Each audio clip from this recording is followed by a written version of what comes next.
हम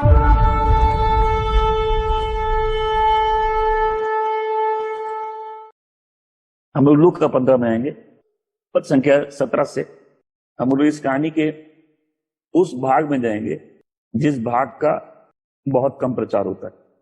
यह वो दूसरा भाग, उस दूसरे बेटे की कहानी जो घर में ही है।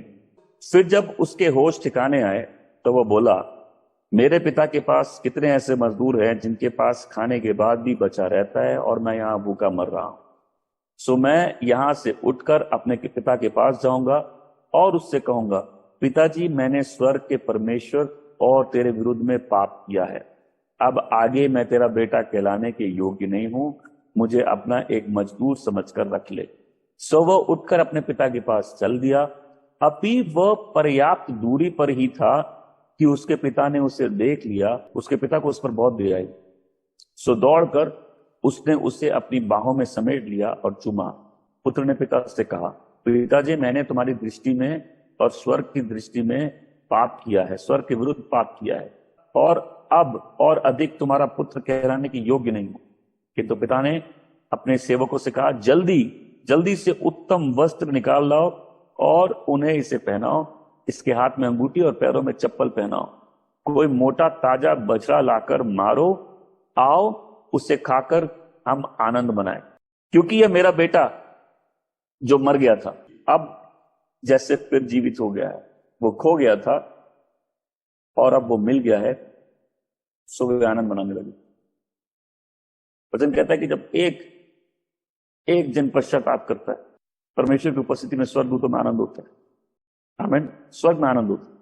वो एक जॉय हेवन का, जब एक जन मुड़ के पिता के घर में आता है। जॉय, पिता के हार्ट का जॉय। लाइफ में पिछले कुछ साल से हम एक चीज पे फोकस कर रहे हैं, जो फादर के हार्ट का जॉय है, उन चीजों पे बार बार खाली फोकस करना। हम कोई चाहता है कि पिता आनंदित हो, स्वर्ग आनंदित हो, या हम भी स्वर्ग के आनंद में शामिल हो जाए, पिता के आनंद में हम शामिल हो, पिता मुझे देख के खुश हो। आमीन। सोचिए, जब हेवन सेलिब्रेट करे और आप शोक मना रहे हो, इसका मतलब आपकी स्पिरिट और जो स्पिरिट हेवन में जो है वो सिंक नहीं है, तो आपकी आत्मा पिता की आत्मा के साथ सिंक नहीं है। जॉय किस बात का है? कि मेरे लिए तो मर गया था, ये तो मेरे से कटा हुआ था, ये तो मेरे से अलग था, ये तो मेरे सामने भी नहीं था, मेरे लिए तो ये जैसे मरे में से जी उठा है। बेटा सोच रहा था हम लायक नहीं है, वो गिल्ट से भरा हुआ था। बेटा सोचता है हम नौकर जैसे जी लेंगे, हम अब बेटे होने के लायक नहीं। बाप बोल रहे, जल्दी से इसको कपड़े पहनाओ अच्छे, इसके हाथ में अंगूठी पहनाओ, इसके पांव में चप्पल पहनाओ, और एक मोटा बछड़ा काटो, जल्दी से आज पार्टी होगी, सब दोस्तों को बुलाओ। क्यों? ये पिता का आनंद का विषय है, जब एक खोया बेटा घर आ जाता। लेकिन इस कहानी में एक तीसरा पात्र है जिसकी चर्चा कभी होती नहीं, जिसकी चर्चा बहुत कम होती है। ये तीसरा पात्र है वो बेटा जो घर में ही था। ये बेटा घर में था लेकिन अपने पिता के आनंद में शामिल नहीं था। और बहुत से बेटे ऐसे घर में जो घर में हैं, लेकिन पिता के दिल में जो आनंद का विषय है उसमें वो शामिल नहीं है। जो बातें पिता को खुश करती है वो बातें उसके दिल को नहीं छूती। तो हम यहां से आगे पढ़ेंगे 25वीं पंक्ति से। अब उसका बड़ा बेटा जो खेत में था जब आया और घर के पास पहुंचा तो उसने गाने और नाचने के स्वर सुने। तो यहां सेलिब्रेशन, जोर से सेलिब्रेशन, नाचना गाना सब हो रहा है। उसने अपने सेवक को बुलाकर पूछा, ये सब क्या हो रहा है? सेवक ने उससे कहा, तेरा भाई आ गया और तेरे पिता ने उसे सुरक्षित और स्वस्थ पाकर एक मोटा सा बछड़ा कटवाया है। बड़ा भाई आग बबूला हो उठा, वह भीतर जाना तक नहीं चाहता था। सो उसके पिता ने बाहर आकर उसको समझाया बुझाया। एक बेटा है जो घर आ गया, दूसरा है अब जो घर में हो रहा उसको देख के वो घर में घुसना नहीं चाहता है, वो आग बबूला हो गया है। ये बेटा खेत में काम कर रहा था, ये बेटा पिता का काम कर रहा था, ये बेटा पिता के घर में ही था, ये बेटा खोया नहीं था, ये पिता के घर में था, लेकिन ये पिता के घर में होकर पिता से दूर था। ये लोग अपने मुख से मेरा नाम लेते हैं, लेकिन इनका दिल मुझसे दूर। अब इस कहानी का कॉन्टेक्स्ट क्या है? 15:1 और 2 में, पहले और दूसरे पंक्ति में वचन क्या कहता है? जब चुंगी लेने वाले और पापी उसके पास आने लगे तो फरीसियों और धर्मशास्त्रियों कुड़कुड़ाने लगे कि ये आदमी पापियों के साथ बैठता है और खाता है। प्रभु यीशु ने इस दृष्टांत को सुनाया क्यों?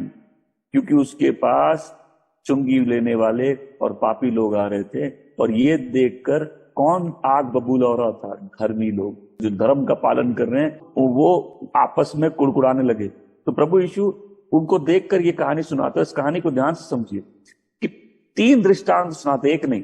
पहला दृष्टांत होता है 100 में से 1 भेड़ खो जाती है, कितना प्रतिशत नुकसान है? 1%। दूसरा दृष्टांत है एक औरत के 10 सिक्के में से 1 सिक्का खो जाता है, कितना नुकसान है?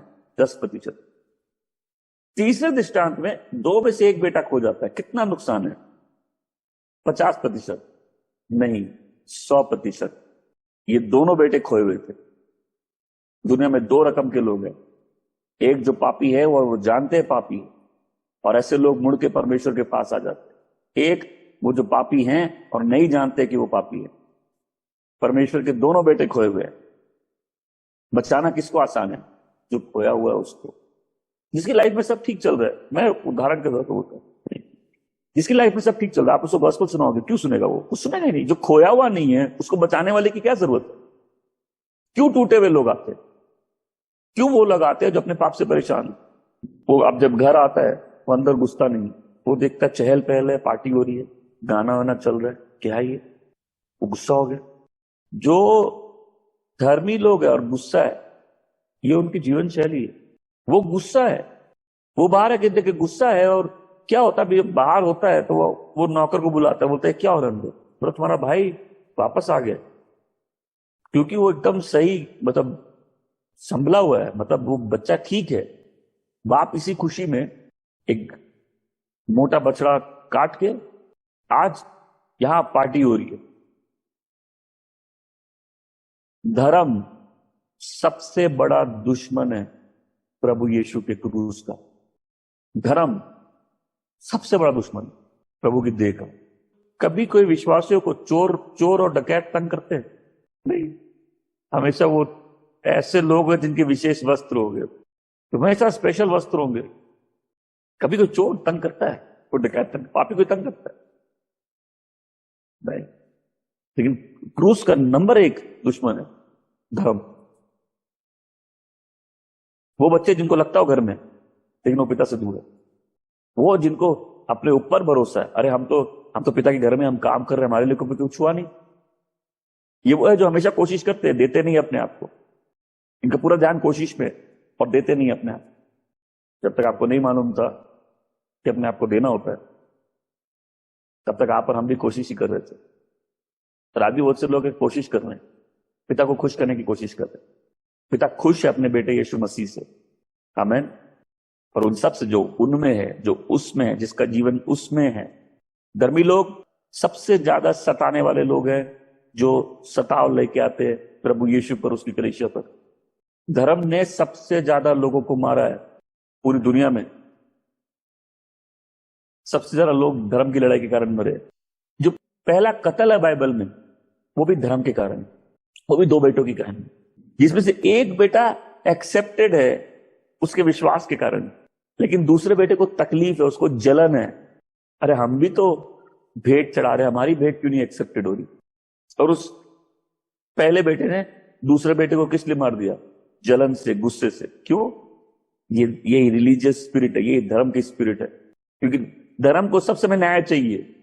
और जब यूहन्ना प्रभु यीशु के साथ था और प्रभु यीशु समारिया गए, और प्रभु यीशु का चेहरा ऐसे था, मतलब उनका रवैया ऐसा था कि वो यरूशलेम जाने के लिए उनका मन बना हुआ है। तो लोग वहां ठीक से रिसीव नहीं करते, तो यूहन्ना बोलता कि हम स्वर्ग से आग गिरा दे एलिया की तरह, ताकि ये लोग भस्म हो जाए। प्रभु यीशु बोलते तुम नहीं जानते तुम में कौन सा आत्मा है।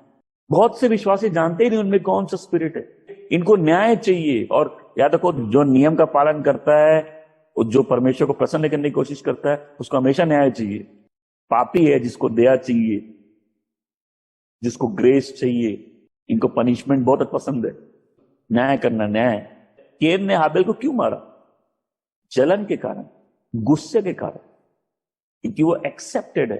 फरीसियों को क्या तकलीफ है कि ये एक्सेप्टेड है। अरे इनका चरित्र तो देखो। अब जितने लोग पवित्र आत्मा पाने में स्ट्रगल करते हैं, उनका स्ट्रगल क्या है? उनको लगता है पवित्र आत्मा कमाया जाता है। नहीं, कुरिन्थियों कलीसिया में कितनी गड़बड़ी थी, लेकिन वो आत्मा से भरी हुई कलीसिया थी, गिफ्ट से भरी हुई कलीसिया थी। उनको मालूम था ग्रेस क्या है। खाली वो ग्रेस का अब्यूज कर रहे थे, वो गलती थी उनकी। और बार बार इस बात को समझना, गलातियों की पुस्तक पढ़ो, पहला कुरिन्थियों पढ़ो।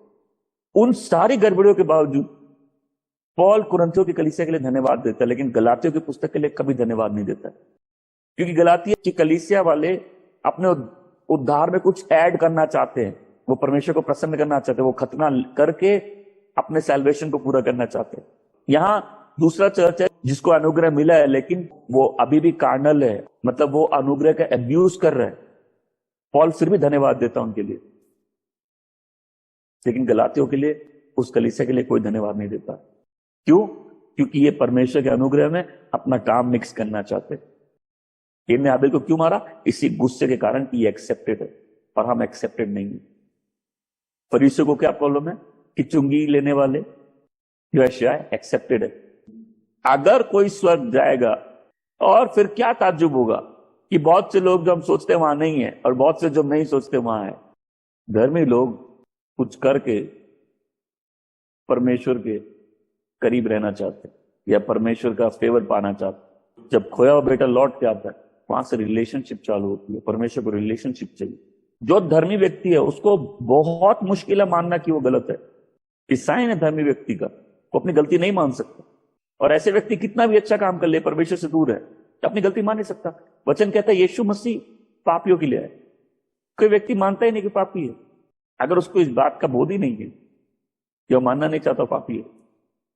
उसको लगता है वो कुछ करके, बिकॉज ये जो ग्रेस का मैसेज है, प्रभु यीशु का जो सुसमाचार है, ये दुनिया का सबसे अलग मैसेज है कि तुम कुछ नहीं करते उद्धार पाने के लिए, परमेश्वर तुमको वो उद्धार यीशु मसीह के नाम से देते हैं। जो भी अपने पाप का पश्चाताप करके यीशु मसीह को विश्वास करेगा, उसका नाश नहीं होगा परंतु अनंत जीवन प्राप्त होगा। लोगों का प्रॉब्लम क्या है? तुम्हारा अतीत देखो। अरे भाई, हर संत का अतीत होता है और हर पापी का भविष्य है। कोई ऐसा संत नहीं होगा जिसका अतीत नहीं होगा। तो धर्मी लोग तुम्हारा अतीत देखेंगे, हम तो उसको जानते हैं। हमेशा लोगों से पूछता, भाई क्रूज पे कितने चोर मरे? तो हमेशा सब बोलेंगे 2। अरे एक मरा, दूसरा तो पश्चाताप कर लिया था, वो तो संत था। आमेन। उसका तो मन बदल गया था, मन पलट गया था, उसका हार्ट चेंज हो चुका था। लेकिन मर तो सबके लिए चोर ही रहा था, दुनिया के लिए चोर मर रहा था, राइट। और उसके बगल का चोर, अब उसको बोला तुमको दिखता नहीं है कौन है। लेकिन हम तो उस पाप की सजा भुगत रहे जो पाप हमने किया है। इसने तो कोई पाप नहीं किया जिसकी सजा ये भुगत रहा है। प्रभु तू जब अपने राज्य में प्रवेश करे मेरी सुधि देना। तो मैं निश्चय कहता हूं, प्रभु से क्या बोल रहे? आज, आज, कल भी नहीं, आज उस पैराडाइज में तुम मेरे साथ होगे। कल भी नहीं, आज। आमेन। मतलब वो सैल्वेशन जो ग्रांट करते परमेश्वर उस पापी को जिसको अपने पाप का बोध हुआ और फिर अपने पाप का पश्चाताप करता है। लेकिन धर्मी को पसंद नहीं। मैं फिर से चाहता हूं इस बात को सोचिए, परमेश्वर का लॉस 100%।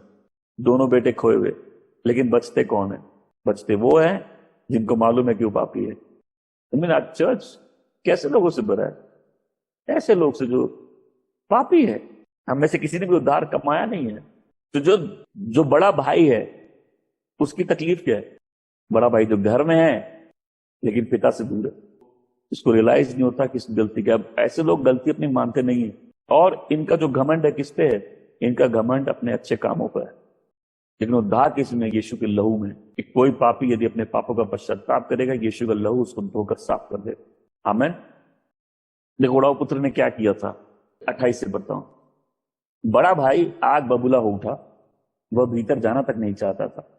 सो उसके पिता ने बाहर आकर उसे समझाया बुझाया, पर उसने पिता को उत्तर दिया, देख मैं बरसों से तेरी सेवा कर रहा हूं, मैंने तेरी किसी भी आज्ञा का विरोध नहीं किया, पर तूने मुझे तो कभी एक बकरी तक नहीं दी कि मैं अपने मित्रों के साथ आनंद मना सकता। पर जब ये तेरा बेटा आया जिसने वेश्याओं में तेरा धन उड़ा दिया, उसके लिए तूने मोटा ताजा बछड़ा मरवाया। तो अब छोटा बेटा कैसा जीवन जी रहा था, ये बड़े भाई को और सारे समाज को मालूम था। अब बड़े भाई का प्रॉब्लम क्या है कि इंस्टेंट फॉरगिवनेस क्या होती है। हम आपके घर में रह के खट रहे हैं, आपका काम कर रहे हैं, ये आपकी संपत्ति लेके इसने वैश्याओं पर उसको उड़ा दी, और आप इसी के लिए आनंद मना रहे हो। हमारे लिए आपने कभी आनंद नहीं मनाया। तो ये जो धर्मी लोग होते हैं स्ट्रगल करते हैं क्षमा से, जिसके अंदर वो रिलीजियस स्पिरिट है। उसका प्रॉब्लम क्या है, अगर वो पाप की माफी मांग भी लेगा, उसको प्रॉब्लम होगी एक्सेप्ट करने में कि परमेश्वर सही में उसको माफ कर दी। बहुत से लोग अभी भी ऐसे हैं, बाकी भले ही परमेश्वर तुमको माफ कर दे, तुम अपने आप को नहीं कर पाओगे, तुम एक्सेप्ट नहीं कर पाओगे कि परमेश्वर माफ कर दिए। मतलब परमेश्वर ने तुमको माफ भी कर दिया, तुमको बहुत टाइम लगेगा एक्सेप्ट करने में कि तुम माफ हो।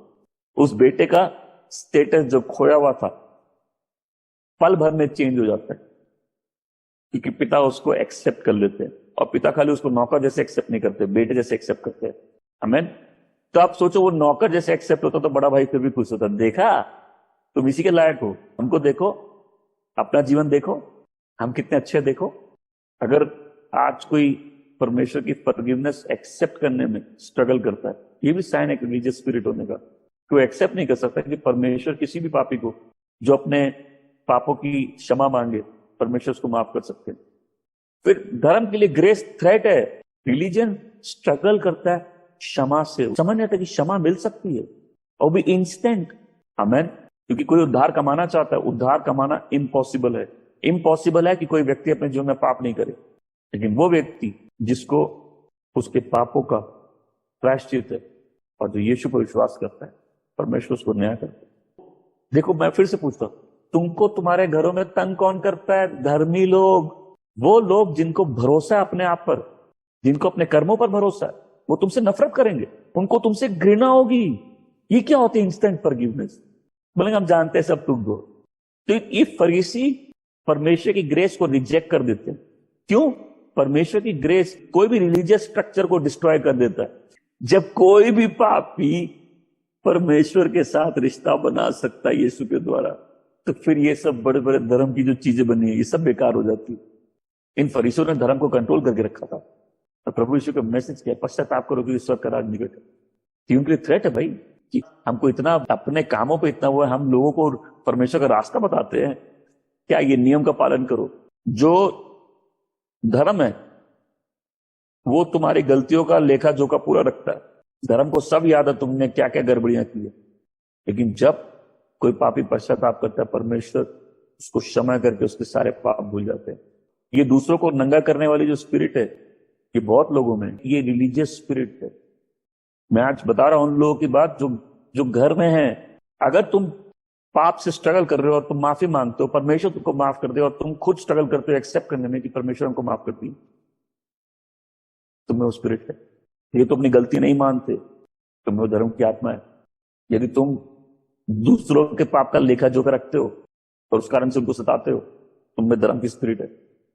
नेक्स्ट, ये जो हम आपके घर में ही हैं, हम तो आपके घर में, हम तो आपका काम कर रहे हैं, ऐसे लोगों को पूरा घमंड है ये क्या कर रहे हैं उस पे। उनको देखो भाई हमारा स्टैंडर्ड देखो, हम तो इतनी मेहनत कर रहे हैं, हम तो अच्छे काम कर रहे हैं। सेल्फ राइचियसनेस बोलते हैं इसको, अपनी धार्मिकता पर विश्वास होना। लेकिन परमेश्वर निर्बलों को, वो जिनका अपने ऊपर से भरोसा टूट गया, जो परमेश्वर पर ईमान लाते हैं, परमेश्वर को उद्धार देते हैं। आमीन। जो धर्मी है उस व्यक्ति को उसको कमाने में मजा आता है, गॉड का फेवर अर्न करना है। किसी को भी चाहते हो परमेश्वर आपको देख के खुश हो, परमेश्वर अपने बेटे यीशु को देख के खुश होते हो, जो उसमें है परमेश्वर उससे खुश है। कई बिलीवर्स भी स्ट्रगल करते हैं, उनको लगता है परमेश्वर को खुश करना बड़ा मुश्किल है। परमेश्वर टास्क मास्टर है, एक दिन तुम्हारी प्रेयर मिस हो गई, तुमको लगा परमेश्वर से हम कट गए, नहीं नहीं नहीं, तुमको अनुग्रह से उद्धार मिला है। आमेन। हम तो उस रिश्ते के कारण सेवा कर रहे हैं, हम बेटे हैं इसलिए हम सेवा कर रहे हैं। आमेन। ये रिजल्ट है रिलेशनशिप का। तब तुम्हारा बुरा टाइम आ रहा, तुमको लग रहा परमेश्वर तुम्हारे विरुद्ध है और तुमको परमेश्वर को प्रसन्न करता है। अरे नहीं, परमेश्वर को प्रसन्न करने का तरीका यीशु मसीह को विश्वास करो। आमेन। अपने आप को परमेश्वर को दो ताकि वो तुम्हारे द्वारा काम कर सके। तो धर्म को हमेशा कुछ हो, हमने इतनी लंबी पूजा की। अब मैं कई बार बोलता हूं ना, लायक नहीं नालायक हूं। ये क्या है? ये लोगों को समझाने का कि ग्रेस हमको इसलिए नहीं मिली कि हम उसके लायक हैं, ग्रेस हमको इसलिए मिली कि हम उसके लायक बिल्कुल नहीं है, उसी को ग्रेस बोलते हैं। अगर हमको लायक बनना है तो फिर हमको जस्टिस की जरूरत है, न्याय की जरूरत है। तो आप यदि वो व्यक्ति हैं जो सब समय स्ट्रगल करते रहते हैं पिता को खुश करने के लिए, आपको लगता है ये परमेश्वर पिता को खुश करना बड़ा मुश्किल है। बहुत से लोग होते हैं उनके मन में ऐसा फियर रहता है कि परमेश्वर को खुश करना, उनको इंप्रेस करना है, आपको कुछ अच्छे काम करना, हमको लगे कि हम सेव्ड है। नहीं नहीं, तुम सेव्ड हो इसलिए अच्छे काम करते हो, तुम अच्छे काम करते हो इसलिए सेव्ड नहीं हो। ये इतनी जबरदस्त परमेश्वर का अनुग्रह, दुनिया इसको नहीं समझती। मैं फिर से बोलता हूं, ध्यान से सुनना, जो तकलीफें विश्वासियों को आती है वो धर्मी लोगों से आती है, हम लोग इसके लायक नहीं है। फिर धर्म जलता है दूसरों से, वो एनवी की स्पिरिट है। भाई हम जो कमा रहे हैं इसको फ्री में कैसे मिल जाएगा? केन का भी तो ये माइंडसेट था ना, उसका भी तो रिलीजियस माइंडसेट था। हम भी तो सैक्रिफाइस कर रहे, ये क्यों एक्सेप्टेड है? वो इतना नाराज था, ये बड़े भाई को उससे तकलीफ है। वो वचन कहता है इतना आग बबूला होकर के अंदर नहीं घुसा हो, हम अंदर नहीं आएंगे।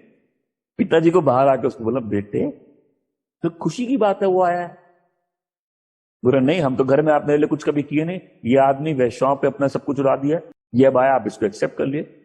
नेक्स्ट, जो रिलीजियस लोग होते हैं उनको बहुत डिफिकल्टी होती है परमेश्वर पर भरोसा करना। और अभी किसी और के बारे में मत सोचना, अभी ये देखना वो धर्म की आत्मा हम में भी है कि नहीं। क्या हम वो व्यक्ति हैं जिसको परमेश्वर पर ट्रस्ट करने पर डिफिकल्टी होती है? क्यों? ऐसे लोगों को हमेशा चाहिए लाइफ उनके कंट्रोल में रहे, वो ट्रस्ट का सिस्टम नहीं समझते। धर्म को सब समय चाहिए सब चीजें उसके कंट्रोल में रहे, लाइफ उसके कंट्रोल में रहे, उसको लाइफ में अनसर्टेनिटी पसंद नहीं है। लेकिन जो परमेश्वर का बच्चा है उसको कैसा होना चाहिए? वो जो परमेश्वर पर अपने जीवन के लिए भरोसा करता है। आमीन। जो परमेश्वर पर ट्रस्ट करता है, परमेश्वर के बच्चे ट्रस्ट करते हैं। और कोई परमेश्वर का बच्चा अगर घर में तुम प्रभु पर भरोसा नहीं कर पा रहे, आपकी लाइफ हो, फाइनेंसेस हो, परिवार हो, ट्रस्ट करना। जब हम ट्रस्ट करते हैं तो हम उसकी आज्ञा का पालन कर पाते। जब हम ट्रस्ट नहीं करते तो अपनी लाइफ को सेफ रखना चाहते, हम लाइफ को कंट्रोल करना चाहते। और जब परमेश्वर के बच्चे हो तो भरोसा करते। आमीन। अगर आप अपनी गलती नहीं मान सकते, आपको क्षमा मिलती है लेकिन आप एक्सेप्ट नहीं कर पाते, आपको क्षमा मिली है, आप दूसरों से जलते हैं, दूसरों को नंगा करते हैं, दूसरों के बुराइयां याद करते हैं, सब समय उसी का उल्लेख करते हैं, और आपको सब समय चाहिए लाइफ कंट्रोल में, आप भरोसा नहीं कर सकती। ये रिलीजियस स्पिरिट है। क्योंकि रिलीजियस स्पिरिट हमेशा लोगों को बंधन में लेके आती है, हमेशा बॉन्डेज में लेके आती है। रिलीजियस स्पिरिट को शो ऑफ पसंद है, ये एक डीमन है। कोई भी फॉल्स सिस्टम रिलीजन का या दुनिया में कोई भी गलत सोच जो परमेश्वर की सोच से उल्टा है, वो एक डिमोनिक बॉन्डेज है।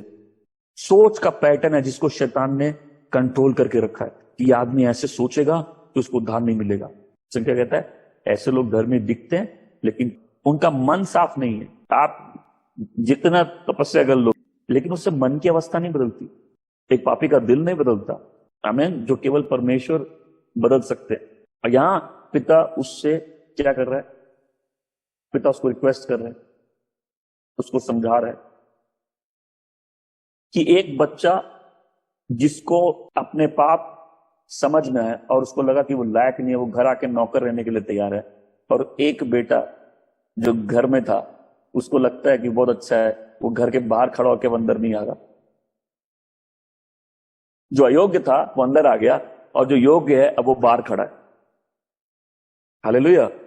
बोले हम इतने साल आपकी सेवा किए तो हर बात का आज्ञा पालन किए, आप मेरे लिए कभी कुछ किए ही नहीं। बाप का कितना % नुकसान है? 100%। दोनों बच्चे खोए। लेकिन आशा किस बच्चे के पास है? उस बेटे के पास जिसको मालूम है कि वो खोया हुआ है। आमीन। हम लोग जब गॉस्पेल सुनाने बाहर जाते हैं, दो ही किस्म के लोग हैं। एक जो पापी है और उसको मालूम है वो पापी है, उनको सैल्वेशन की जरूरत है। जब कोई खोया तभी तो उद्धारकर्ता की जरूरत है। तुम मान के चलो तुमको चंगाई करने का वरदान है, चंगा करने का, तुम किसी ऐसे व्यक्ति के पास जाके बोलोगे हम चंगा करते हैं, जिसके सारे सब कुछ ठीक है, जिसकी बॉडी में, क्या तुम बोल सकते हो? तो क्या बोलेगा? बोले हमको क्या जरूरत है? फिर तुम सुसमाचार बांटने जाओगे, क्या तुम ऐसे व्यक्ति से बांट सकते हो जो खोया हुआ नहीं है, या जिसको लगता है वो खोया हुआ नहीं है? जब किसी को मालूम चलता है कि वो पापी है, परमेश्वर की दया से कटा हुआ है, कितना दूर है, तभी तो उसका गिल्ट, उसका सिन उसको तंग करेगा और वो बोलेगा हमको उद्धार, हम कैसे पाए उद्धार? तब तुम यीशु के बारे में बताओगे। जो गॉस्पेल शेयर करता है उसको तुमको इस ट्रुथ को जानना पड़ेगा। तुम बाहर जाओगे, तुमको धर्मी लोग बार बार रिजेक्ट करेंगे, लेकिन वो लोग जिनको तुम नहीं सोचते कि सेव्ड हो सकते, वो लोग सेव्ड हो जाते हैं। जिनका अपने पर विश्वास से कभी सेव नहीं होते, ये बड़े भाई है। अगर चर्च में उद्धार पाए हुए लोग हैं, इनको आनंद किस चीज में आता है? जब किसी और को उद्धार मिले। कोई भी सेव्ड व्यक्ति का जॉय किसमें है? कोई और सेव्ड होता है। जब दो बिलीवर्स मिलते हैं, उनका जॉय क्या होता है? ये फॉरगिवन लोग हैं, परमेश्वर के घर के बच्चे। हमें जब वो देखते हैं एक जन सेव्ड होता है, हम लोग के अंदर हार्ट में जॉय होता है। और जितना बड़ा पापी होगा उतना ज्यादा चर्च में आनंद मनाया जाएगा। उतनी बड़ी गवाही है, ये परमेश्वर का सामर्थ्य है, इसको उद्धार मिला। जहां धर्मी उड़गुड़ाता रहेगा, मेरी दुआ हमने वो धर्म की आत्मा नहीं है। वो लोगों जो ग्रेस को समझे, वो लोगों जो ग्रेस को सेलिब्रेट करे। ये जो लोग सब समय रोते रहते हैं, इन ये ग्रेस को नहीं जानते। मैं ईमानदारी से बोल रहा हूं, आपकी तकलीफें हैं, लेकिन जो लोग सब समय रोते रहते हैं, ये ग्रेस को नहीं जानते। आमीन। परमेश्वर ने अपने सबसे बड़ा खजाना अपने बच्चों को दे दिया, उद्धार दे दिया। तुम्हारी तकलीफें थोड़े समय के लिए, तुमको मसीह यीशु से कोई अलग नहीं कर सकता। आमीन।